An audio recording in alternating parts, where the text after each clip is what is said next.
அகரவிட்டு வைகுண்டம் தன் பிறந்து சிகரமுனி தேவருட சிறப்பதிலே வந்தவுடன் தேவ திருவானோ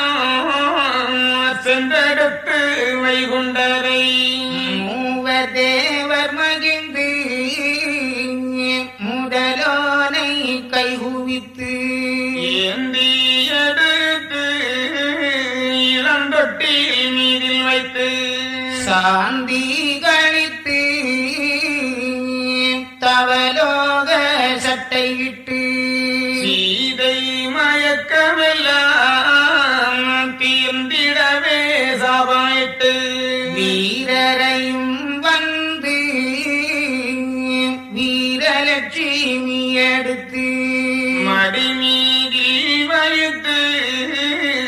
மாது சரஸ்வதியுடன் குடியான பேரும் கொண்டங்ககம் மகிழ்ந்து